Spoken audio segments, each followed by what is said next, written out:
Bon, le constat est alarmant, surtout la journée d'hier. Beaucoup de quartiers de la commune de Ratouma, de la commune de Lambani ont été affectés par les inondations. Auparavant, on a fait la cartographie des zones à haut risque d'inondation et automatiquement, ça commence à donner les résultats. On a fait le travail avec les chefs de quartier, les présidents des conseils de quartier et les chefs secteurs pour toucher au bout des doigts les zones à risque d'inondation. Et automatiquement, on a fait l'extraction. On a soumis aux chefs de collectivité, les présidents des délégations spéciales, afin qu'ils valident le document et remonter à la haute autorité pour une prise de décision immédiate. Bon, pour le moment, on n'a pas directement, tous les résultats des quartiers, mais nous sommes en train de recenser le plus vite que possible. Mais en ce qui concerne le quartier de Kipé, secteur Faulia, il y a eu 33 ménages qui ont été affectés, un cas de mort et un cas de blessé. Voilà ce que je peux vous dire, et des activités commerciales qui ont été affectées aussi. Et dans le secteur Gassamaya, il y a eu 8 ménages qui ont été affectés et un bâtiment qui a été sérieusement affecté parce que le bâtiment est complètement détruit. C'est tout ce que j'ai eu à faire durant la journée d'hier. Aujourd'hui, je suis à Koloma Soloprimo, je suis en train de recenser. Après ici, je vais me rendre à Kaporo Centre, puis à Nongo Village, dans la commune de Lambani. C'est possible.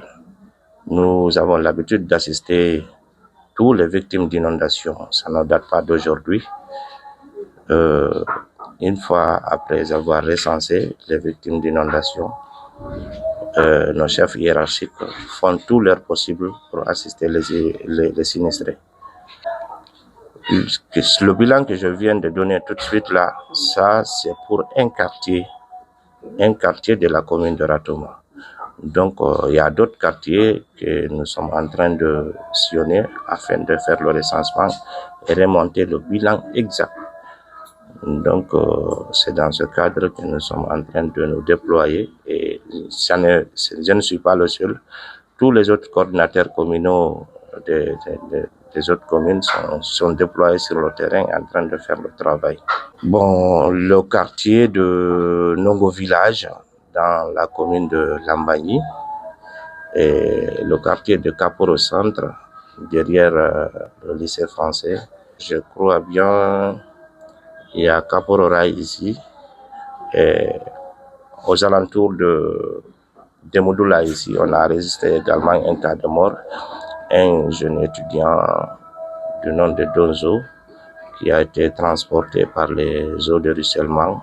Il était de passage, finalement, qui a été récupéré aux alentours de Nongo là-bas. Donc lui, j'ai eu le numéro de la personne contact, un de ses cousins, que je vais appeler tout de suite pour une confirmation, aller voir là où se trouve la famille et faire le recensement également. Pour remédier au cas d'inondation, lors de la cartographie, nous avons signalé ça dans les pistes de solutions. Chaque point, il y a une piste de solution. Et les points ne sont pas les mêmes, n'ont pas les mêmes causes. Donc, chaque cause est à sa piste de solution. Si vous remarquez, il y a d'autres quartiers qui sont en chantier d'aménagement. Donc, ces chantiers d'aménagement qui ne sont pas encore terminés affectent actuellement les citoyens. Parce qu'il y a des canaux d'évacuation qui sont orientés directement des ménages, dans les ménages, et ça achemine les eaux de ruissellement dans les concessions et ça les affecte énormément. Et si vous constatez par exemple les occupations anarchiques, telles que Faulia hier, c'est quelqu'un qui a construit sur le canal d'évacuation. Et à la rentrée du collège, le sous-chaussée qui se trouve là-bas est bouché Donc, ça ne permet pas à l'écoulement des eaux de ruissellement. Finalement, les eaux remontent à la surface et ça rentre dans les concessions. Ça ne passe pas par le canal. Donc, là, j'ai remonté les informations à qui des droits afin qu'ils prennent les décisions. Donc, moi, je suis un indicateur. Je n'ai pas à prendre une décision par rapport à cela. Les décideurs sont là-bas, ils vont prendre une décision. Mais ce qui reste clair, ils feront tout possible pour prendre une décision, pour une solution adéquate par rapport à ces inondations. L'identification est déjà finie.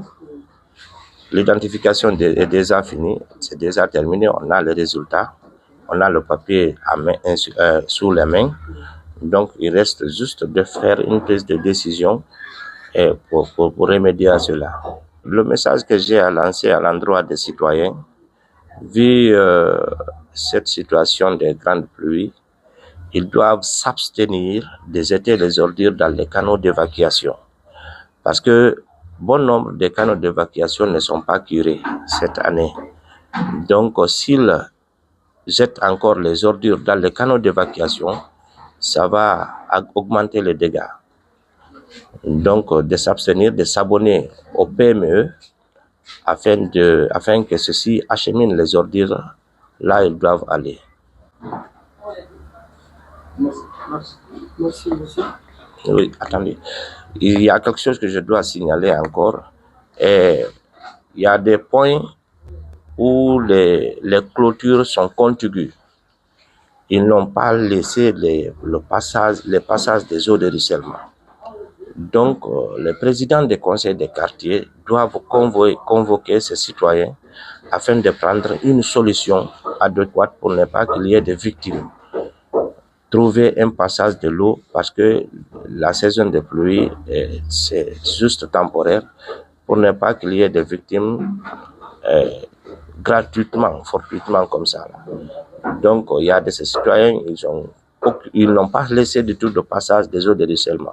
Ce n'est pas les eaux qui viennent d'ailleurs, c'est les eaux de pluie qui tombent sur le tôle et ça se stagne dans leur clôture. Et finalement, ça rentre dans les concessions. Donc, il y a certains qui risquent d'être électrocutés par le courant électrique. Donc, ils doivent trouver une solution à cela encore. C'est ce message que j'ai à passer.